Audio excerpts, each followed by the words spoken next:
Hello friends, welcome to my channel. I am Akanksha Agneri. आज मैं आपको जीएस दृष्टि के भारतीय राज्य व्यवस्था के नेक्स्ट पार्ट पढ़ाने जा रही हूँ और भी इसके कई पार्ट्स आएंगे। इसकी खास बात यह है कि इसमें चित्रात्मक प्रस्तुति की गई है। मीन्स सभी टॉपिक को बहुत ही अच्छे से चित्र के माध्यम से और रे डायग्राम के माध्यम से कवर किया गया है। देखिए, अगर आप कोई भी एग्जाम देने जा रहे हैं तो आप इस सीरीज को अवश्य देखकर जाएं, आपको इससे निश्चय लाभ मिलेगा। देखिए, जिन लोगों ने से पहले से पॉलिटी पढ़ रखी है वो इस सीरीज को रिवीजन के तौर पर ले सकते हैं, बट जिन लोगों ने बिल्कुल भी नहीं पढ़ा है वो भी ये सीरीज देख सकते हैं, क्योंकि मैंने इसे बहुत ही बेसिक से और बहुत ही अच्छे से एक्सप्लेन करके सारे टॉपिक को कवर किया है। देखिए, अगर मेरे लेक्चर की स्पीड आपको कम या ज़्यादा लगे तो आप अपने मोबाइल के द्वारा मेरा लेक्चर की स्पीड को कम और ज़्यादा कर सकते हैं। देखिए, लेक्चर देखने के बाद आप फीडबैक जरूर शेयर करिएगा, और अगर मेरे चैनल पर नए हैं तो चैनल को लाइक करिए, सब्सक्राइब करिए और शेयर करिए। आइए स्टार्ट करते हैं हम अपने लेक्चर से। देखिए, आज हम पढ़ेंगे राज्य के नीति के निदेशक तत्व। देखिए, इस टॉपिक से क्वेश्चन बनते हैं। मैंने आपको बताया है कि आपको अनुच्छेद 1 से लेकर 50 तक आपको याद होने ही चाहिए, आपको याद होने ही चाहिए। तो आप देखते होंगे कि इससे क्वेश्चन बनते हैं। जब आपने previous year question paper solve किए होंगे तब आपने देखा होगा कि इस टॉपिक से क्वेश्चन बनते हैं। आइए अब हम लोग देखते हैं।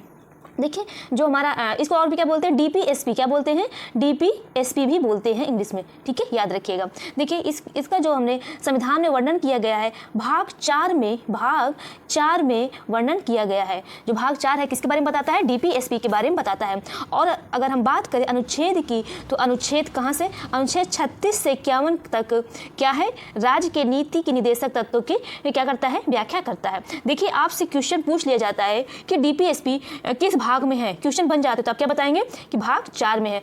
और आपसे ये भी पूछ लिया जाएगा कि डीपीएसपी का अनुच्छेद कहाँ से कहाँ तक है, तो आप क्या बताएंगे 36 से 51 तक जो है ये डीपीएसपी है, ठीक है। आइए हम लोग अब देखते हैं। देखिए, संवैधानिक प्रावधान भाग 4 के अंतर्गत अनुच्छेद 36 से 51 तक क्या है, किसका है उल्लेख, राज्य के नीति के निदेशक तत्व का उल्लेख है, याद रखिएगा। देखिए, इसमें कहाँ से लिया गया है, आयरलैंड से लिया गया है। ये मैंने आपको बताया था कि सोर्स बहुत ही इंपॉर्टेंट है। सोर्स से क्वेश्चन बनते हैं, सोर्स से क्वेश्चन बनते ही हैं। तो कहाँ से लिया गया है, ये आयरलैंड से लिया गया है, याद रखिएगा। जिसका उद्देश्य है, देखिए क्या है, लोक कल्याण की अभिवृद्धि का प्रयास करना। क्या है इसका उद्देश्य, कि लोक कल्याण की अभिवृद्धि का प्रयास करना। और ये क्या है, ये क्या करता है, डीपीएसपी राज्यों को दिया गया निर्देश है ताकि विधि निर्माण में इन तत्वों को लागू करें। अगर आपसे पूछे कि डीपीएसपी क्या है तो आप क्या बताएंगे कि राज्यों को दिया गया निर्देश है कि ताकि विधि निर्माण में इन तत्वों को जो है वो सब लागू करें। अब आइए देखें इनकी प्रकृति कैसी है, सकारात्मक है। क्या है इसकी प्रकृति, सकारात्मक है एवं गैर वाद योग्य है, अर्थात न्यायालय में चेंजेबल नहीं है या प्रवर्तनीय नहीं है। इसमें न्यायालय द्वारा ये चेंज नहीं किया जा सकता, आप इसको ऐसे समझिए, ठीक है। आइए आप हम लोग नेक्स्ट देखते हैं। देखिए, नीति निदेशक तत्व से संबंधित प्रमुख संविधान संशोधन।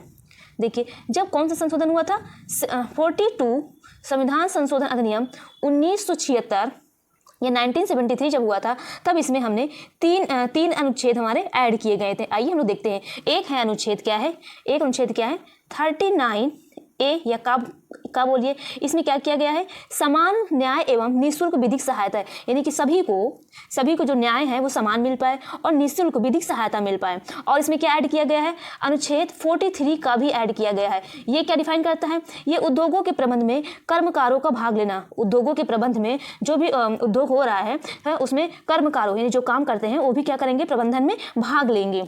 अब एक नेक्स्ट है, क्या है, बहुत इंपॉर्टेंट, याद रखिएगा, अनुच्छेद 48 का या 48 का, इसमें क्या किया गया, पर्यावरण का संरक्षण एवं संवर्धन। इसमें क्या है कि पर्यावरण का संरक्षण करेंगे और संवर्धन करेंगे, ये इसमें रखा गया है।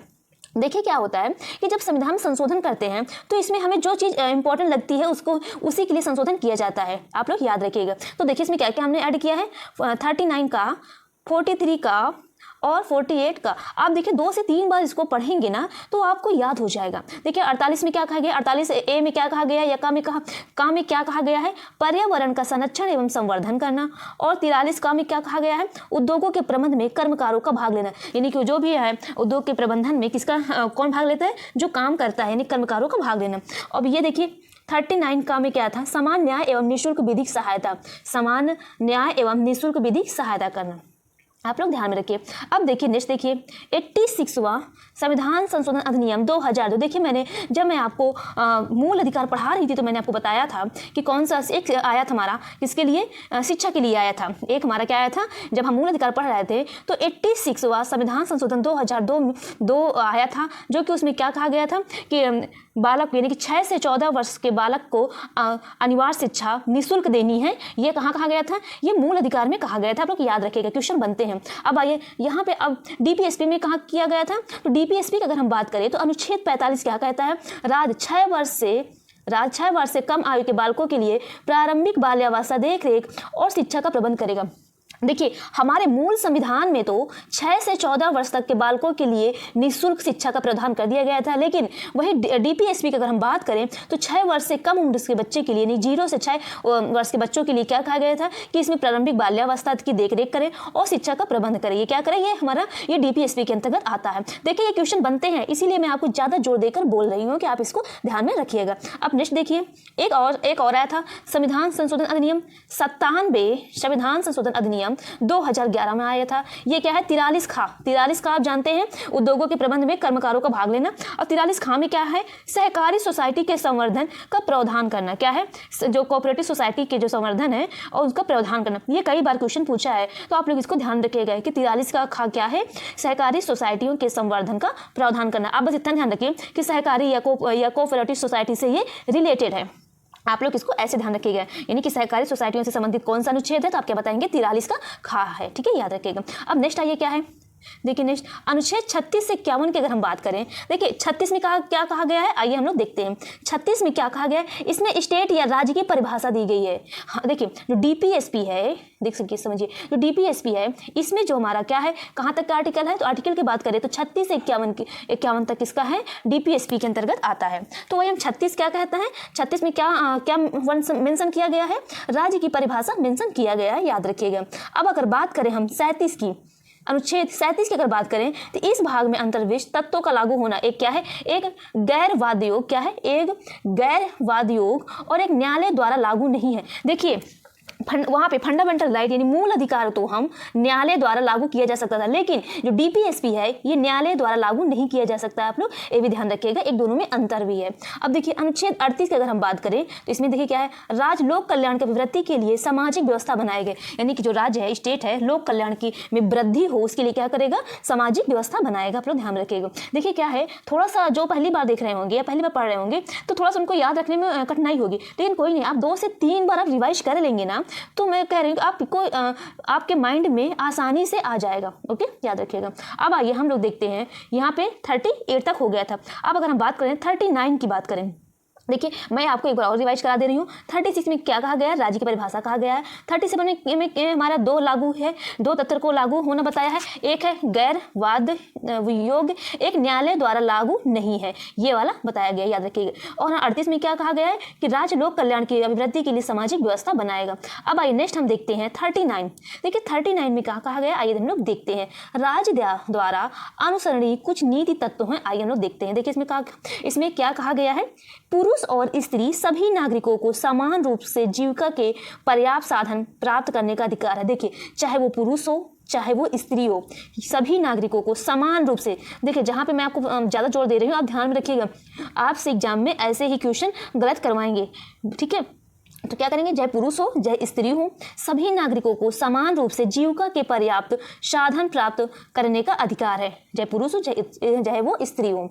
नेक्स्ट देखिए क्या है? भौतिक संसाधनों का स्वामित्व और नियंत्रण किसके अंतर्गत आता है? 39 खा के अंतर्गत आता है। अगर हम बात करें 3rd पॉइंट गा के अंतर्गत, उत्पादन संसाधनों का सर्वसाधारण के लिए अहितकारी संकेंद्रण न हो। उत्पादन संसाधनों का सर्वसाधारण के लिए अहितकारी संकेंद्रण न हो।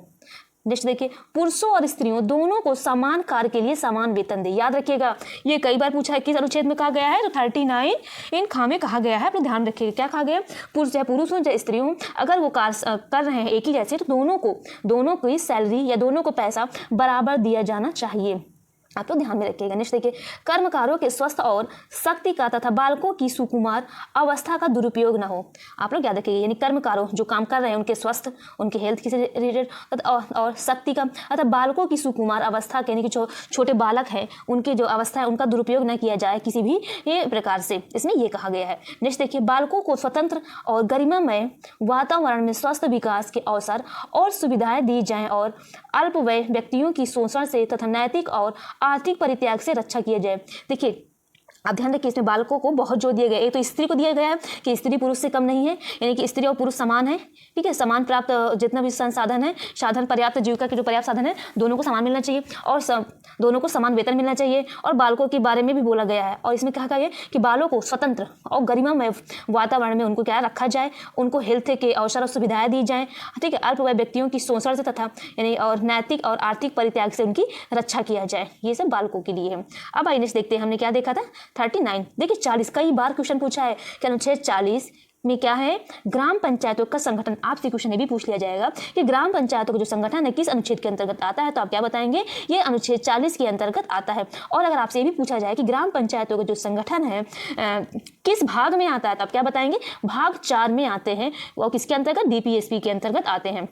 अब देखिए नेक्स्ट अनुच्छेद 41। देखिए क्या इसमें, कुछ दशाओं में काम, शिक्षा और लोक सहायता पाने का अधिकार है। यानी कुछ दशाएं हैं जिसमें काम मिल जाए आपको, शिक्षा और लोक सहायता पाने का अधिकार है। किसके अंतर्गत, ये किसके अंतर्गत किया गया है, अनुच्छेद 41 के अंतर्गत किया गया है। अगर हम अनुच्छेद 42 की बात करें तो इसमें क्या है, देखिए काम की न्याय संगत और मनोचित दशाओं का तथा प्रसूति सहायता का उपबंध। क्या, प्रसूति सहायता, याद रखिएगा, प्रसूति सहायता का उपबंध है किसके अंतर्गत, अनुच्छेद 42 के अंतर्गत किया गया है। काम की न्याय संगत और मानवोचित दशाओं का तथा प्रसूति सहायता का उपबंध किसके अंतर्गत किया गया है, 42 के अंतर्गत किया गया है। देखिए आप ऐसे ध्यान रखिए, देखिए 40 किसके अंतर्गत आता है, 40 आप ध्यान रखिए कि ये ग्राम पंचायतों का संगठन से रिलेटेड है। अगर 41 बताएं तो ग्राम पंचायत है, मतलब कुछ ऐसे रिलेट से आप पढ़िए ना तो आपको आर्टिकल याद करने में आसानी रहेगी। जैसे आपने 40 पढ़ लिया है कि ग्राम पंचायतों का संगठन से है रिलेटेड, तो 41 क्या होगा कि गाँव होगा तो उसमें काम मिलेगा, शिक्षा होगा, सहायता होगा, तो क्या आएगा उसके बाद 41 आ जाएगा। तो इसमें आप ऐसे कर सकते हैं। फिर क्या आ जाएगा, फिर स्त्रियों के बारे में आ जाएगा कि प्रसूति सहायता का उपबंध हो, काम की न्याय संगत, जब उन्हें काम मिलेगा तो काम भी उनके लिए न्याय संगत हो, तो ये 42 के अंतर्गत आ गया है। थोड़ा सा मैंने कहा कि आप रिलेट करके अगर पढ़ेंगे तो आपको चीज़ें बहुत जल्दी याद हो जाएगी। आइए मैं एक बार आपको और रिपीट करवा दे रही हूँ। देखिए अनुच्छेद 36 के अंतर्गत क्या कहा गया कि राज्य की परिभाषा। अनुच्छेद 37 में क्या कहा गया है कि इसमें न्यायालय द्वारा ये लागू नहीं है, डीपीएसपी और गैर वाद योग्य है। 38 में क्या कहा गया है कि राज्य लोक कल्याण की अभिवृद्धि के लिए सामाजिक व्यवस्था बनाएगा। और 39 में आप इतना ध्यान रखिए कि स्त्री और पुरुष को समान कार्य के लिए समान वेतन मिलना है, ये 39 में कहा गया है। 39 में 40 में क्या कहा गया है, ग्राम पंचायतों का संगठन। 41 में कि ग्राम पंचायत मिलेगा तो उसमें काम, शिक्षा और लोक सहायता पाने का अधिकार है। और अगर जब लोक सहायता का अधिकार मिल जाएगा तो क्या है कि जो काम है, काम की न्याय संगत हो और प्रसूति सहायता को बंद हो, ये 42 के अंतर्गत आता है। देखिए मैं मान के चाह रही हूँ कि मैं इतनी बार आपको रिवाइज करा दे रही हूँ ताकि आपको ज़्यादा दिक्कत ना हो, ठीक है। अब आइए नेक्स्ट हम लोग देखते हैं कितना 43। ओके देखते हैं 43। अब नेक्स्ट देखिए क्या है, अनुच्छेद 43 के अंतर्गत क्या आता है, कर्मकारों के लिए निर्वाह मजदूरी आदि। यानी जो काम कर रहे हैं तो कर्मकारों के लिए निर्वाह मजदूरी आदि किसके अंतर्गत आता है, तो अनुच्छेद 43 के अंतर्गत आता है। देखिए अनुच्छेद 44 के अंतर्गत क्या आता है, नागरिकों के लिए एक समान सिविल संहिता। नागरिकों के लिए एक समान, देखिए एक समान सिविल संहिता कई बार क्वेश्चन पूछा गया है, ये भी आप ध्यान में रखिएगा। देखिए अनुच्छेद 45 के अंतर्गत क्या आता है, देखिए 6 वर्ष से कम आयु के बालकों के लिए प्रारंभिक बाल्यावस्था, देख रेख और शिक्षा का उपबंध कराना किसके अंतर्गत आता है, अनुच्छेद 45 के अंतर्गत आता है। क्या आता है कि 6 वर्ष से कम आयु के बालकों के लिए प्रारंभिक बाल्यावस्था, देख रेख और शिक्षा का उपबंध हो, ठीक है, याद रखिएगा। ये कब लाया था, ये हमारा 86 कॉन्स्टिट्यूशन अमेंड करके लाया गया था। कब लाया गया था, 2002 में लाया गया था, ठीक है। 86वां संविधान संशोधन 2002 में 2 को अमेंड करके लाया गया था, ये 45 वाला याद रखिएगा, जो कि मैंने भी पहले आपको बताया था। अब देखिए 46 में क्या कहता है, अनुसूचित जातियों, अनुसूचित जनजातियों तथा और अन्य दुर्बल वर्गों की शिक्षा और अर्थ संबंधी हितों की अभिवृद्धि करना। क्या है, देखिए अनुसूचित जातियों, अनुसूचित जनजातियों और अन्य दुर्बल वर्गों की शिक्षा और अर्थ संबंधी हितों की अभिवृद्धि करना, ये किसके अंतर्गत आता है, अनुच्छेद 46 के अंतर्गत आता है। अब अनुच्छेद 47 क्या है, पोषाहार स्तर और जीवन स्तर को ऊंचा करने तथा लोक स्वास्थ्य में सुधार करने का राज्य का कर्तव्य है। यानी कि क्या हो, पोषाहार स्तर अच्छा हो, जीवन स्तर भी वो अच्छा हो, जिसको बोलते हैं लाइफ स्टाइल भी अच्छा हो, लोक स्वास्थ्य में सुधार करने का ये राज्य का कर्तव्य हो। किसके अंतर्गत कहा गया है, 47 के अंतर्गत किया गया है, आप ध्यान रखिएगा। देखिए 48 के अंतर्गत क्या किया गया है, कृषि एवं पशुपालन का संगठन।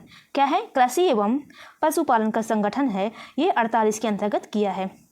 अब 49 राष्ट्रीय महत्व के स्मारकों, संस्थानों एवं वस्तुओं का संरक्षण। जो भी हमारे राष्ट्रीय महत्व के स्मारक हैं या संस्मारकों हैं, स्थानों एवं वस्तुओं का संरक्षण है, वो 49 के अंतर्गत किया जाता है। अब देखिए 50 क्या है, कार्यपालिका से न्यायपालिका का पृथक्करण। जो कार्यपालिका से न्यायपालिका को जो अलग करने का किसमें किया गया है वर्णन, अनुच्छेद 50 के अंतर्गत किया गया है। आप लोग ध्यान में रखिएगा, देखिए इससे क्वेश्चन बनते हैं। नेक्स्ट देखिए अनुच्छेद 51 क्या है, अंतर्राष्ट्रीय शांति और सुरक्षा की अभिवृत्ति। इसमें क्या है कि अंतर्राष्ट्रीय शांति और सुरक्षा की जो अभिवृत्ति है अनुच्छेद 51 के अंतर्गत किया गया है। आप लोग ध्यान में रखिएगा, ठीक है। 50 क्या है, कार्यपालिका से न्यायपालिका का पृथक्करण करना। देखिए एक बार मैं और आपको रिवाइज करा दे रही हूँ। देखिए क्या है, अनुच्छेद 43 के अंतर्गत क्या कहा गया है, कर्मकारों के लिए निर्वाह मजदूरी आदि। 44 में क्या कहा गया, एक समान सिविल संहिता, नागरिकों के लिए एक समान सिविल संहिता। 45 में क्या किया गया है, याद रखिएगा 45 में 6 वर्ष से कम आयु वाले बच्चे के लिए प्रारंभिक बाल्यावस्था देख रेख और शिक्षा का उपबंध कराना यह राज्य का कर्तव्य है, आप ऐसे मान सकते हैं। 46 में 46 क्या करता है, अनुसूचित जातियों, अनुसूचित जनजातियों और अन्य दुर्बल वर्गों की शिक्षा और अर्थ संबंधी हितों की अभिवृद्धि करना, ये आता है किसके अंतर्गत, 46 के अंतर्गत। अब देखिए 47 पोषाहार स्तर और जीवन स्तर को ऊंचा करने तथा लोक स्वास्थ्य में सुधार करने का राज्य का कर्तव्य है। 48 देखिए कृषि एवं पशुपालन का संगठन 48 के अंतर्गत आता है। 49 क्या है, राष्ट्रीय महत्व के संस्मारकों, स्थानों एवं वस्तुओं का संरक्षण करना। कार्यपालिका से न्यायपालिका का पृथक्करण 50 के अंतर्गत आता है। अंतर्राष्ट्रीय शांति और सुरक्षा की अभिवृत्ति हो, ये 51 के अंतर्गत आता है। देखिए मैंने आपको बताया 2 से 3 बार पढ़ेंगे और कुछ थोड़ा सा किसी से रिलेट करके आप पढ़ेंगे ना, तो आपको चीज़ें बहुत जल्दी और आसानी से याद हो जाएंगे। देखिए एक बार क्वेश्चन भी बना हुआ था कि मूल अधिकार और नीति निर्देशक तत्व में अंतर क्या है। आपको 4 पॉइंट दिए थे और आपसे पूछ लिया गया था कि इसमें बताइए दोनों में क्या अंतर है, ठीक है। ऐसे क्वेश्चन बनते हैं, आइए हम लोग देखते हैं। देखिए अब हम नेक्स्ट पढ़ेंगे मूल अधिकार एवं नीति निर्देशक तत्व में अंतर क्या है। देखिए जो मूल अधिकार है, मैंने आपको क्या बताया था, फंडामेंटल राइट है, ये संविधान के भाग 3 में इसका उल्लेख किया गया है। ये कहाँ से लिया गया है, अमेरिका के संविधान से लिया गया है। अगर हम बात करें नीति निर्देशक तत्व की बात करें तो ये संविधान के भाग 4 में इसका उल्लेख किया गया है। और ये कहाँ से लिया गया है, ये आयरलैंड के संविधान से प्रेरित है, यानी लिया गया है। इसकी जो प्रवृत्ति है क्या है, नकारात्मक है और वाद योग्य है। मैंने इसमें क्या भी बताया था कि इसकी प्रवृत्ति जो है सकारात्मक है और गैर वाद योग्य है। इसका जो उद्देश्य है क्या है, राजनीतिक लोकतंत्र की स्थापना करना। क्या है, राजनीतिक लोकतंत्र की स्थापना करना। लेकिन जो इसका उद्देश्य कई बार पूछा गया कि नीति निर्देशक तत्व का उद्देश्य क्या है, तो आप क्या बताएंगे, सामाजिक एवं आर्थिक लोकतंत्र की स्थापना करना। हमने क्या बताया है कि आप इसका उद्देश्य जरूर ध्यान में रखिएगा। इसका जो उद्देश्य है सामाजिक एवं आर्थिक लोकतंत्र की स्थापना करना, इसका उद्देश्य आप ध्यान में रखिएगा, क्योंकि कई बार क्वेश्चन आपसे ऐसे पूछ लिया जाता है और बना भी है क्वेश्चन। देखिए लागू करने के लिए विधान की आवश्यकता नहीं है, लेकिन इसको लागू करने के लिए विधान की आवश्यकता पड़ती है, आप लोग ध्यान रखिएगा। तो ये जो कुछ पॉइंट थे हमारे, ये दोनों मूल अधिकार और राज्य के नीति निर्देशक तत्व में अंतर थे, ठीक है, याद रखिएगा। अब देखिए कुछ महत्वपूर्ण पॉइंट है, आइए हम लोग देखते हैं। देखिए कल्याणकारी राज्य की संकल्पना का समावेश भारतीय संविधान में है। कहाँ कहाँ पे है, देखिए अभी हमने क्या पढ़ा था कि नीति निर्देशक तत्व में क्या कहा गया है कि कल्याणकारी, इसमें क्या कहा गया है कि सामाजिक एवं आर्थिक लोकतंत्र की स्थापना करना इसका उद्देश्य है, ठीक है, अभी हम लोगों ने देखा था। और हम इसमें क्या देखा था, इसमें हमने देखा था कि लोक कल्याण की अभिवृत्ति का प्रयास करना। तो क्या आया इसमें, यानी कल्याणकारी राज्य की जो संकल्पना का समावेश है नीति निर्देशक तत्व में तो है ही है, लेकिन जब मैं आपको प्रस्तावना पढ़ा रही थी तो उसमें भी ये चीज निहित है, प्रस्तावना और नीति निर्देशक तत्व दोनों में है ये। अब नेक्स्ट देखिए, संसद के समान पारिश्रमिक अधिनियम पारित किया गया। कब किया गया, वर्ष 1976 में संसद ने समान पारिश्रमिक अधिनियम पारित किया। कब किया गया है, वर्ष 1976 में। देखिए स्वर्ण सिंह समिति में अध्यक्ष समेत सदस्यों के कुल संख्या कितनी थी, 12 थी। किसमें थी, कौन सी समिति में, स्वर्ण सिंह समिति में अध्यक्ष, यानी अध्यक्ष को भी इसमें क्या कर दिया गया है, इंक्लूड कर दिया गया है। तो उनके सदस्यों की कुल संख्या कितनी थी, 12 थी। मौलिक कर्तव्यों को प्रभावी बनाने के लिए गठित समिति का नाम क्या है, अभी मैं आपको मौलिक कर्तव्य के बारे में बता रही हूँ, ठीक है। तो अभी आप इतना जानिए कि मौलिक कर्तव्यों को प्रभावी बनाने के लिए गठित समिति का नाम क्या है, JS वर्मा समिति, वर्ष 1998 में किया गया है, ठीक है। देखिए छोटा टॉपिक है मूल कर्तव्य, फंडामेंटल ड्यूटीज। मैं सोच रही हूँ मैं आपको इसी में बता दे रही हूँ, ठीक है। आइए स्टार्ट। आइए हम लोग पढ़ते हैं मूल कर्तव्य के बारे में। देखिए इससे भी क्वेश्चन बनते हैं। आप लोग जब प्रीवियस ईयर क्वेश्चन पेपर लगा रहे होते हैं तो आपसे पूछ लिया जाता है कि जो मूल कर्तव्य है किसकी अनुशंसा पे बना है, तो आप क्या बताएंगे? जो मूल कर्तव्य है स्वर्ण सिंह समिति के अनुशंसा पर ये हमारा मूल कर्तव्य बना है। देखिए प्रारंभ में हमारा, और ये इसमें संविधान संशोधन करके बनाया गया था। तो वो कौन सा संविधान संशोधन है? तो ये कौन सा है? 42वां संविधान संशोधन 1976 द्वारा मूल कर्तव्य जोड़े गए थे। कितने जोड़े गए थे प्रारंभ में 10 जोड़े गए थे, फिर बाद में एक और ऐड कर दिया गया। ये कब ऐड किया गया है? जब 86वें संविधान संशोधन 2002 में को अमेंड करके एक 11वां मूल कर्तव्य जोड़ा गया है। देखिए मैं आपको इसके बारे में मैं बताई थी। इसमें क्या बताया था मैंने? जो 11वां हमारा जो मूल कर्तव्य है इसमें क्या कहा गया है? 6 से 14 वर्ष के बालकों के लिए, चाहे उसके पेरेंट्स हो, अगर पेरेंट्स ना हो तो जो गार्जियन हो उसका, तो उनका ये कर्तव्य है कि वो अपने बच्चों को शिक्षा प्रदान करें, शिक्षा के अवसर प्रदान करें या शिक्षा प्रदान करें। ये जोड़ा गया है। देखिए जो मूल कर्तव्य है कहाँ से लिया गया है? पूर्व सोवियत संघ से लिया गया था, जो कि आज ये रूस है। कहाँ से लिया गया मूल कर्तव्य? पूर्व सोवियत संघ से लिया गया है। इसका जो संवैधानिक प्रावधान है कहाँ किया गया? तो भाग 4 का में। देखिए अगर आपसे पूछता है कि डीपीएसपी कहाँ मेंशन है तो आप क्या बताएंगे? भाग 4 में डीपीएसपी मेंशन है। लेकिन अगर हम बात करें जो मूल कर्तव्य है ये कहाँ है? भाग 4 के का में मूल कर्तव्य का इसमें वर्णन किया गया है या उल्लेख किया गया है। और अनुच्छेद की अगर हम बात करें तो अनुच्छेद 51 का के अंतर्गत क्या आता है? मूल कर्तव्य को इसमें शामिल किया गया है, इंक्लूड किया गया है। आप ध्यान में रखिएगा। और देखिए इसकी जो प्रकृति है क्या है? गैरवाद योग इसकी प्रकृति है। आइए एक बार हम लोग एक बार और देखते हैं। देखिए जो इसमें जो हमारा मूल कर्तव्य है इसका जो संवैधानिक प्रावधान क्या है? भाग 4 का में किया गया है। और अनुच्छेद की अगर बात करें तो अनुच्छेद 51 का के अंतर्गत मेंशन किया गया है। ये कहाँ से लिया गया है? ये भारतीय संविधान जो लिया गया है पूर्व सोवियत संघ से लिया गया है। किसकी अनुशंसा पे? स्वर्ण सिंह समिति ही ने अनुशंसा की है, तभी इसको लिया गया है। प्रारंभ में हमारे कितने थे? प्रारंभ में 10 मूल अधिकार थे। ये कब जोड़े गए हैं? जब 42वां संविधान संशोधन अधिनियम 1976 द्वारा 10 मूल कर्तव्य जोड़े गए थे। और इसकी जो प्रकृति है गैरवाद योग्य है। अब देखिए इनकी संख्या कितनी है? 11 है। संख्या कितनी है? 11 है, जो कि 10 मूल कर्तव्य जोड़े गए थे 42वां संविधान संशोधन अधिनियम 1976 के तहत। लेकिन जो 11वां मूल संविधान अधिनियम था ये जोड़ा गया था 86वां संविधान संशोधन अधिनियम 2002 के तहत। आप लोग ध्यान में रखिएगा। अब आइए हम लोग इसमें 11 क्या है? देखिए आपसे एग्जाम में क्वेश्चन बनते हैं कि मूल कर्तव्य इनमें से कौन से नहीं है, मूल कर्तव्य इनमें से कौन से नहीं है। तो आप क्या करेंगे? एक से 2 बार आप पढ़ लेंगे ना तो आपको आसानी से याद हो जाएंगी कि ये हमारा मूल कर्तव्य है। देखिए जो मूल कर्तव्य क्या है? अनुच्छेद 51 का के अंतर्गत मूल कर्तव्य है। ठीक है, इसका क्या है? देखिए भारत के प्रत्येक नागरिक का यह कर्तव्य होगा कि वह क्या है? भारत के यानी कि जो कोई भी हो, यानी भारत के अगर वो नागरिक है तो उनका ये जो कर्तव्य है यही हम लोग देखेंगे उसमें क्या क्या है। ओके आइए देखते हैं हम लोग। पहला देखिए क्या है इसमें? क्या है? संविधान का पालन करें और उसके आदर्शों, संस्थाओं, राष्ट्रध्वज और राष्ट्रगान का आदर करें। देखिए सभी को पता है कि संविधान हमारा देश है वो कितने बलिदानों के ऊपर आज़ाद हुआ था। तो हमें अपने देश की रक्षा करनी चाहिए और हमें जो भी देश के लिए उनका सम्मान करना चाहिए। तो देखिए क्या इसमें? संविधान का पालन करें और उसके आदर्शों, संस्थाओं, राष्ट्रध्वजों और राष्ट्रगान का आदर करें। सेकंड क्या है? स्वतंत्रता के लिए हमारे राष्ट्रीय आंदोलन को प्रेरित करने वाले उच्च आदर्शों को हृदय में संजोए रखें और उनका पालन करें। यानी कि क्या है? जो स्वतंत्रता के लिए जो हमारे राष्ट्रीय आंदोलन को जो प्रेरित करने वाले हमारे जो उच्च आदर्श हैं उनको हृदय में संजोए रखें और उनका पालन करें। नेक्स्ट देखिए क्या है? नेक्स्ट देखिए भारत की प्रभुता, एकता और अखंडता की रक्षा करें, उसे अक्षुण्ण बनाएं। ये हमारा तीसरा आता है। चौथा क्या आता है? देश की रक्षा करें और आहन किए जाने पर राष्ट्र की सेवा करें। देश की रक्षा करें और क्या करें? कि राष्ट्र की सेवा करें। नेक्स्ट देखिए क्या है? पांचवा, भारत के सभी लोगों में समरता और समान भ्रातृत्व की भावना का निर्माण करें, जो धर्म, भाषा और प्रदेश या वर्ग पर आधारित सभी भेदभाव से परे हों। ऐसी प्रथाओं का त्याग करें जो स्त्रियों के सम्मान के विरुद्ध हो। देखिए इसमें भी स्त्रियों के लिए बहुत ही अच्छा मेंशन किया गया है, यानी इसमें भी स्त्रियों के लिए सब कुछ मेंशन किया गया है। तो आप देखिए कितना पहले से जो संविधान बना रहे थे उनको ये पता था कि स्त्रियों की जो दशा है ना बहुत ख़राब है, तो उनसे जितना हो सका वो स्त्रियों की दशा सुधारने के लिए बहुत प्रयास किए। तो क्या है पाँचवा? कि भारत के जो सभी लोगों में क्या हो? समान भ्रातृत्व की, भाईचारा की भावना हो, जो धर्म, भाषा, प्रदेश या वर्ग पे आधारित सभी भेदभाव से रहित हो। कहने का मतलब है कि कोई भी भेदभाव ना रहे, चाहे वो कोई भी धर्म हो, चाहे मुस्लिम हो, चाहे हिंदू हो, चाहे ईसाई हो, कोई भी हो, वो सब एक समान हो। और कोई अगर ऐसी प्रथा है जो स्त्रियों के सम्मान के विरुद्ध हो, ऐसी प्रथाओं को हमें त्याग देना चाहिए।